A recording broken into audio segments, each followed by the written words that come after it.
The first three words of the Constitution refute everything Donald Trump's been trying to do. We, the people, we don't have kings here. We don't have monarchs and queens and dictators, and we don't allow our presidents to engage in financial relationships with governments all over the world. That's right in the Constitution, the ban on foreign government emoluments, the ban on titles of nobility. So, I said none of us will ever get to be founding fathers in the 18th century, but we can be founding fighters in the 21st.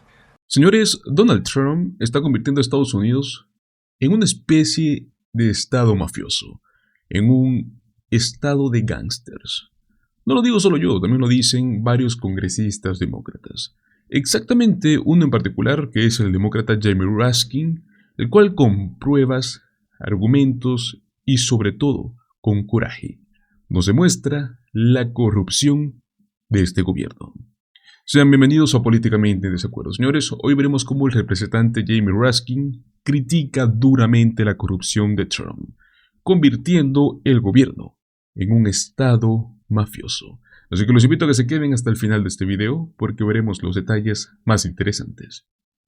Pues bueno, señores, en medio de una de las mayores olas de protestas en la historia reciente y moderna de los Estados Unidos, cientos de miles de ciudadanos salieron a las calles a decirle a Trump lo que más odia escuchar. No, no a su abuso de poder, no a su corrupción descarada, no a su intento de actuar como un rey absoluto. Y en este contexto, uno de los demócratas que más se proclamó fue Jamie Raskin. Dio un discurso el cual vale la pena analizar palabra por palabra. Escuchemos eso. No, you don't get to be a monarch or a dictator in America, and you don't get to be on the payroll of monarchs and dictators from other countries. Sorry, Donald, you don't get to keep the millions of dollars you've pocketed from Saudi Arabia, from China, from the United Arab Emirates or Qatar. You've got to return all the money your golf courses and country clubs have gotten from the Secret Service, the Department of Defense and Commerce, and so on. Our government is not your personal ATM machine. Congressman, I watched some of that, and I've seen more clips online. It was a soaring speech, and the reaction was incredible. Just take me inside what it was like to give that speech, and if there was anything in the crowd's reaction that surprised you. Well, it was exhilarating, Nicole, to be in Philadelphia with, 100,000, 125,000 people marching in the street. I got to marched the last couple of blocks with people when I arrived in Philadelphia, and Tim Snyder was there and Martin Luther King III was there. It was just very moving, and there's this sense of the people all across the country taking our government back, defending our Constitution. And there's no way Donald Trump could organize rallies and marches like that across the country. So there was definitely something thrilling about the moment, and for me, returning to first principles, because Philadelphia, of course, is where it all started with the Declaration and the Constitution. And, the first three words of the Constitution refute everything Donald Trump's been trying to do. We, the people, we don't have kings here. We don't have monarchs and queens and dictators, and we don't allow our presidents to engage in financial relationships with governments all over the world. That's right in the Constitution, the ban on foreign government emoluments, the ban on titles of nobility. So, I said none of us will ever get to be founding fathers in the 18th century, but we can be founding fighters in the 21st. I love that. I mean, I also noticed the response to what we shorthand as grift, but the corruption. I mean, I mean, for those of us who've been covering Trump for 9 years, he's been doing it the whole time, but there is something more brazen. There is something more directly transactional about the second presidency. And I wonder what your thoughts are about how much the public has taken in that for Trump, this is about enriching himself and enriching his family. I mean, there's the $400 million Bribe Force One jet from Qatar, completely brazen, totally in violation of the Constitution if you don't come to Congress first. There's also the fact that Donald Trump, who denounced crypto as just saturated with criminality, now has completely embraced it and created his own crypto meme coin, which is just this gaping open barn door for every anonymous foreign state dictator, king, prince, mafia ring, or pardon seeker to pour money directly into Donald Trump's pockets. And so, you know, whatever kind of varnish they had from the first administration is completely off now. They're not even pretending to do anything else. I mean, their first foreign trip was back to Saudi Arabia in the Middle East, not for any, you know, peace-seeking purposes or no foreign policy agenda. It was a bunch of business deals. It was a business trip. So look, corruption is the opposite of democracy. Democracy is the system which advances the idea that every single person matters and we all rise together. The opposite of that is a corrupt, monarchical or dictatorial system where you have a tiny group in society that uses public resources and private resources just to benefit themselves. And that's what we've got now. It's a gangster state. It's a gangster state. That's amazing. I mean, the number of signs opposing the immigration tactics was, to me, heartening, because I feel like the right has done a good job sowing a false narrative that immigration is Trump's issue and that Democrats are on defense if they're even talking about it. But it turns out a lot of people were in the streets saying that absolutely no one should be deported without due process. No one should be snatched off the street by men or women with masks on who disappear them into a van. Nobody wants that. What are you guys talking about as a party about the opportunities around immigration? Well, you're right that people understand that either we have constitutional rights and protections for everybody in the country or we don't have any at all. And that's why due process are the two most beautiful words in the English language. They separate our freedoms from the arbitrary power of the state. But I think Donald Trump gave the whole game away on Thursday, where apparently after meetings with his Secretary of Agriculture and hearing from a bunch of large agribusiness executives and companies, he said, we are no longer going to be deporting people from farm states, meaning undocumented immigrants, because that's the backbone of that industry. And he said, these are good people who've been working hard and they deserve better than just being rounded up and kicked out of the country. It was amazing to hear him say that, but obviously he'd heard from an important ingredient in his political coalition. But that unravels the entire argument for what they've been doing, for the whole destruction of our Constitution. If these are good, hardworking people who are looking for a way in to America in farm country and in the hospitality and hotel industry, as he said, why not also in the construction sector? Why not also in landscaping and restaurants and so on? But now he's pivoting to just make it a war against democratic cities. And he's not even talking about immigration so much anymore. He just wants those scenes of violent confrontation between a federalized National Guard or the Marines and people who live in cities that have Democratic mayors or states that have Democratic governors. I mean, that's much more of an agenda to create a political civil war in America. And that's exactly what the vast majority of American people don't want. So I think that we're getting to that moment of the emperor has no clothes at all, because he seems to be calling off that idea of the mass deportation. And look, I welcome that. I think we should come together and talk about a bipartisan immigration reform bill that everybody in the country can get behind at this point. Y es que, amigos, lo que acabamos de ver y escuchar no es cualquier tipo de discurso político. Es una denuncia directa, una denuncia poderosa en contra de un presidente que ha cruzado todas las líneas éticas y constitucionales posibles en la política. Jamie Raskin no se anduvo con rodeos. Prácticamente lo ha acusado a Trump de enriquecerse con el dinero extranjero, de utilizar las instituciones del Estado como su cajero automático personal y de tratar a Estados Unidos como si fuese una empresa privada. Y es que solo basta con que pensemos por un segundo.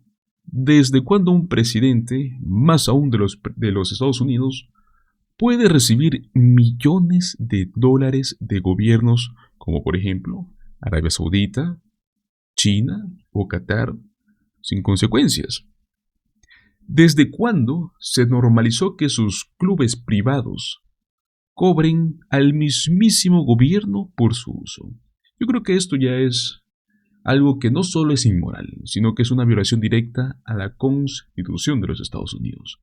Y eso no es todo, porque Raskin también mencionó, ¿no?, el nuevo cripto juguete de Trump, esta meme coin. Básicamente es como su puerta abierta para dictadores, para mafias, para criminales, para que ellos puedan inyectarle dinero sin dejar rastro. Este es el mismo Trump que hace un tiempo decía que las criptomonedas eran solo para criminales, ¿cierto? Ya esto no solo es ignorancia, esto es descaro. Y lo más preocupante, ¿no?, es que es un patrón.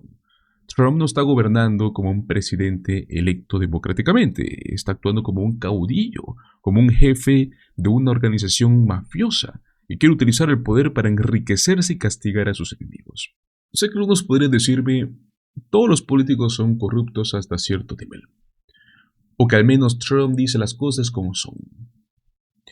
Eso es caer en una trampa muy peligrosa. Lo que estamos viendo con Trump no es solo más de lo mismo. Es un nuevo nivel de cinismo, corrupción, algo que pone en jaque los pilares de la democracia. Si alguien duda, ahí está su contradicción más grande. Ese es el problema, señores. Él dice que, por ejemplo, quiere deportar a todos los inmigrantes indocumentados, excepto ahora a los que trabajan en agricultura, en la hotelería, o en los sectores que, pues, benefician a sus aliados económicos. After a weekend of national protests over his immigration policy, President Trump says he wants a greater crackdown in some of the nation's biggest cities. At the same time, the president is pulling back on ICE raids in some major industries. Lisa Desjardins has our look at this pivot point. Lisa? Amna, in the past day, Trump wrote that he wants more detention and deportation in New York, Los Angeles, and Chicago. But as he ramps up raids there, he is freezing his push elsewhere with a temporary pause on most immigration arrests at farms, restaurants, and hotels. On Truth Social, President Trump wrote, "Our great farmers and people in the hotel and leisure business have been stating that our very aggressive policy on immigration is taking very good, long-time workers away from them. Changes are coming." For a closer look, ¿Qué es esto? ¿En qué se convierte? ¿Una cruzada contra los ilegales? ¿O simplemente una estrategia para castigar a las ciudades y estados que votan por demócratas? Yo creo que es la doble moral, ¿no? No es un error, es parte de un plan, es un intento de querer dividir el país, crear una guerra política entre ciudades progresistas y gobiernos autoritarios. Y eso, amigos, es muy peligroso. La posición es muy clara, lo que está haciendo Trump no es solo política, es saqueo con corbata. Es autoritarismo maquillado de patriotismo. Y si esto no se frena, se corre el riesgo de perder mucho más que una democracia. Podemos perder la mismísima esencia de ser una república democrática. Pues bueno, amigos, pasemos a hablar del siguiente tema. Y es que tenemos mucha información el día de hoy. Pasemos a hablar de la evidencia de la decadencia mental y física que tiene Donald Trump. Lo que ha pasado recientemente en su conferencia de prensa con el primer ministro del Reino Unido, Keir Starmer, fue como que una mezcla de vergüenza ajena, una mezcla de comedia involuntaria, pero también nos dice mucho, ¿no?, sobre el estado actual del movimiento MAGA. Y créanme, amigos, que esto no pinta para nada bien. Donald Trump lleva días diciendo cosas que no tienen ni pies ni cabeza en el G7. Pero hay una frase en particular que me dejó con la ceja levantada, ¿no?, pensando. Escuchen esto.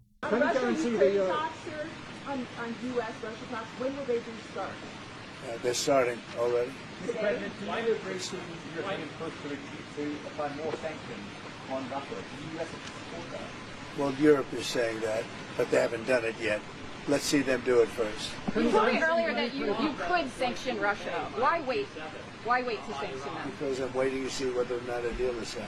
Can you guarantee the UK won't be subject And don't to any forget, of you know, these- sanctions cost us a lot of money.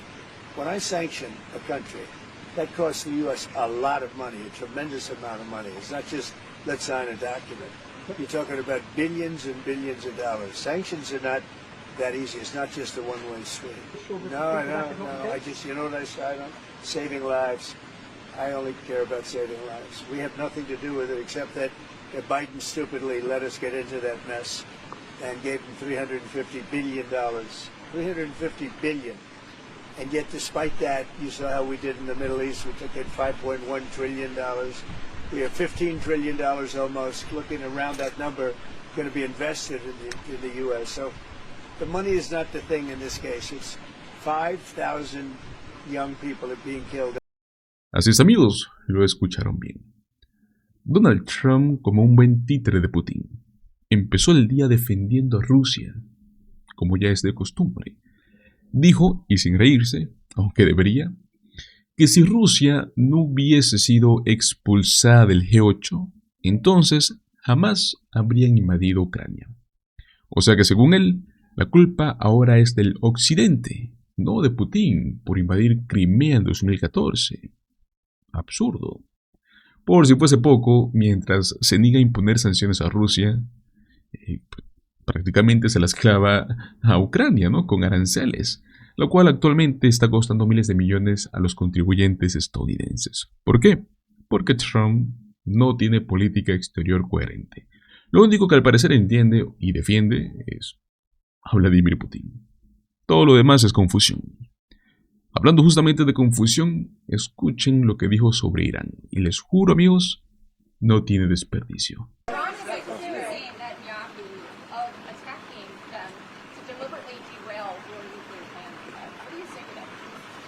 No, look, Iran should have signed the deal. If it would help bring Iran to the negotiating table, would you guarantee that the U.S. would not get involved? Well, I think Iran basically is at the negotiating table. They want to make a deal. And as soon as I leave here, we're going to be doing something. But I have to leave here. I have, this commitment. I have a lot of commitments. I have a commitment to a lot of countries, including the UK, where we just signed our deal. Y es que esto no es liderazgo. Es el discurso de un hombre mayor que claramente está perdiendo la noción de la realidad. Y lo más cómico, aunque también es lo más triste, es que lo vamos a ver en su máxima expresión en unos segundos. Antes sí, hablemos de todo lo que ha salido mal para él últimamente. Para empezar, nadie fue a su cumpleaños. Literalmente nadie, ¿no? Solo manifestantes. Y ahora incluso los republicanos del ala maga le están dando la espalda. ¿Quieren pruebas? Escuchen lo que dijo Tucker Carlson y cómo respondió Trump. They're doing is what they always do, which is just turning up the propaganda hose to full blast and just trying to, knock elderly Fox viewers off their feet and make them submit to a new war. They've been talking about this deal for 6 years, right? 6 years. And he's done what they haven't been able to do. So he's done really a very good job. In response to Tucker Carlson criticizing you, saying that you're complicit. I don't know what Tucker Carlson is saying. Let him go get a television network and say it so that people listen. Thank you. Y es que qué cambio de escenario, ¿no? Antes Donald Trump era como que el niño mimado de la ultraderecha. Hoy por hoy hasta Marjorie Taylor Greene, Ron Paul, Tucker Carlson se están distanciando de él. Cuando hasta tus más fieles, ¿no?, comienzan a abandonarte, yo creo que algo grave está pasando.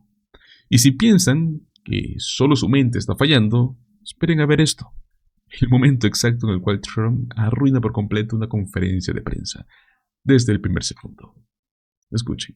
We all know the great Prime Minister of the UK, and we just signed a document. This is, sorry about that. This is it. A very important document. Little windy out here. Give me that one. We just signed it, and it's done. And so we have our trade agreement with the European Union. Y es que esa escena, amigos, resume perfectamente lo que representa Donald Trump. Un tipo que prometió grandes acuerdos, y que lo único que consigue es hacer el ridículo en público. Lo que iba a ser un acto de triunfo se convirtió pues en un autogol en cámara lenta, ¿no? Y lo peor es que cada vez que abre la boca, confirma lo mal que está. Ahora, no nos olvidemos del contexto que es más grande. Trump está rodeado de gente que solo le dice lo que él quiere oír, que solo lo aplauden, aunque se estén cayendo en pedazos. Mientras tanto, su movimiento, MAGA, se está devorando a sí mismo. La única vez que lograron reunirse y unirse, ¿no?, en una sola causa fue para difundir mentiras repugnantes, tal y como lo hicieron en este caso del tirador, ¿no?, que fue capturado en Minnesota. Escuchemos lo que dijo Tim Miller, que lo resume a la perfección. Tim, I would say after 9 years, nothing should surprise any of us. On this, though, I reached out to Esther Salas, who has generously opened up her trauma and grief at having her son murdered at her home because of her job. She's a judge. There was a disgruntled litigant who came looking for her and murdered her son. And she said the rhetoric has to change, and everybody is responsible or can do something about that. What are your thoughts in the wake of this tragic, what was described in the moments after it, a political assassination? Yeah. Two thoughts before I start raging at the Republican response. I do think it'd be appropriate to mention Yvette Hoffman, who's the wife of John Hoffman, who were targets of this. I believe at this point they seem likely to survive.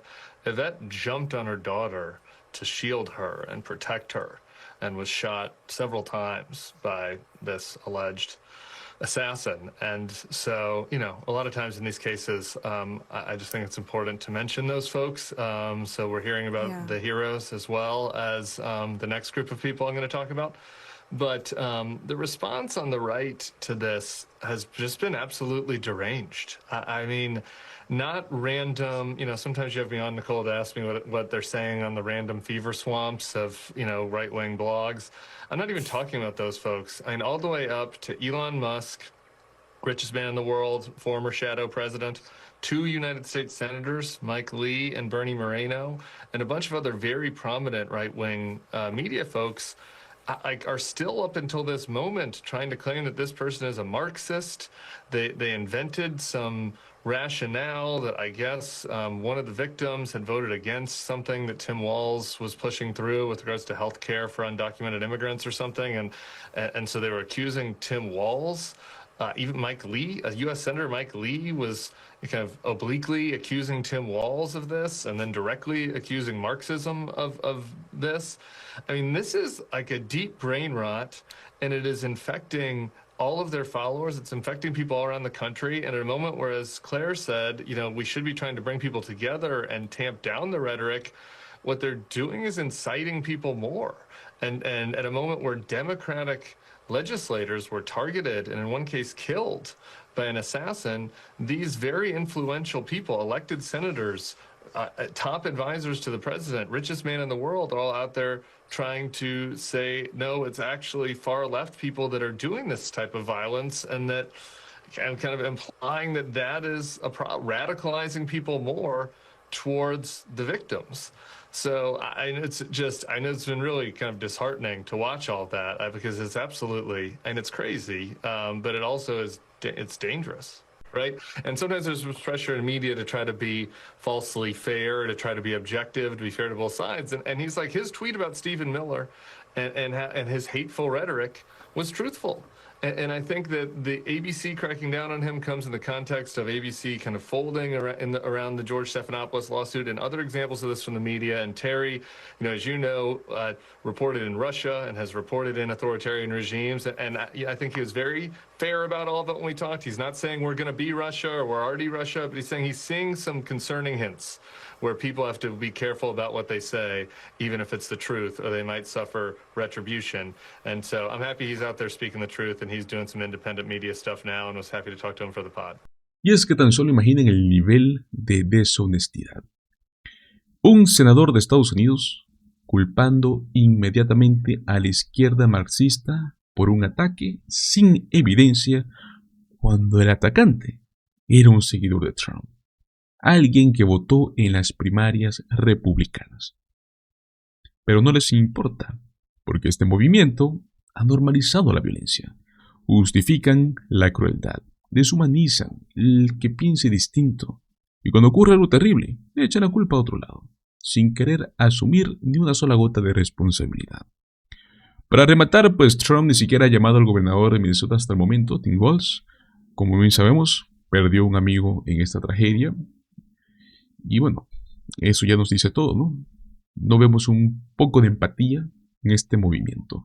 La crueldad no es un defecto, amigos, es el punto de esto. Así que hoy pues vimos un Donald Trump confundido, solo, rechazado hasta por su gente, derrumbándose física y mentalmente, y un país que por fin empieza a decirle basta. Muchísimas gracias por acompañarme hasta el final de este video. Recuerda, como siempre, dale like, suscríbete a nuestro canal Políticamente en Desacuerdo y comparte nuestro contenido. Nos vemos en el próximo video. Hasta luego.